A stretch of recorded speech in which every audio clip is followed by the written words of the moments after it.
नमस्कार साथियों। समूची शक्ति स्वरूपा, शक्ति की अधिष्ठात्री, शक्ति का पुंज, मात्र शक्ति को मैं नमन करता हूँ और मेरे विचार में जो सामाजिक ऊहापोह बन गई है कि बेटे को ज़्यादा महत्व, बेटी को कम महत्व, बेटे का होना परिवार में नितांत आवश्यक और एक नहीं कई कई बेटों का होना आवश्यक, और बेटियों के संबंध में उन्हें उपेक्षित रखना, उन्हें शिक्षा से वंचित कर देना और उन्हें शारीरिक पोषण के लिए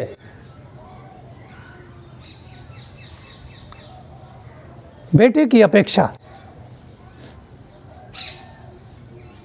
कम पोषण की व्यवस्था देना। साथियों, बेटियां प्रकृति का वह वरदान है कि जिसकी उपस्थिति मात्र से हर परिवार कृतार्थ हो जाता है। बेटियां ममता की साक्षात प्रतिमूर्ति होती हैं। इनके अंदर सृजन की शक्ति होती है और ये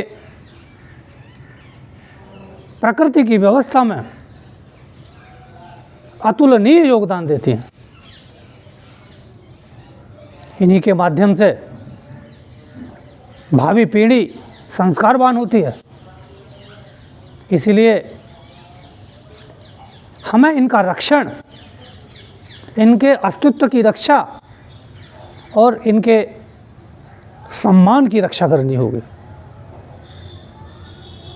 हमारे गुरुदेव भगवान ने कहा है, भगवान की शक्ति नारी में, इसलिए करो अपमान नहीं।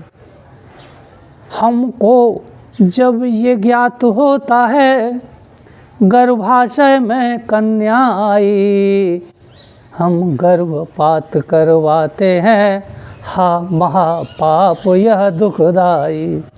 सोचो समझो ऐसा न करो, वरना दुर्गा खा जाएगी।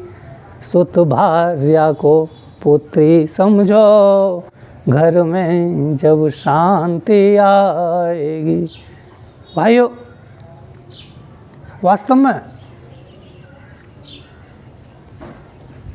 ये जो मात्र सत्ता है, ये जो सृजन सत्ता है, जो ये शक्ति सत्ता है, जरा ध्यान दीजिए।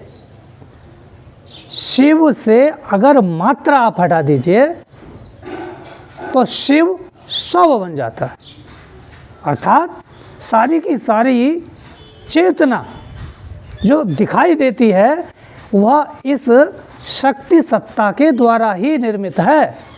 इसलिए मेरे साथियों, सजग हो जाओ और इन कन्याओं की, इन बेटियों की और इन बहनों की, माताओं की रक्षा, सम्मान और इनके अधिकारों की रक्षा के लिए एक साथ, एकजुटता के साथ खड़े हो जाओ।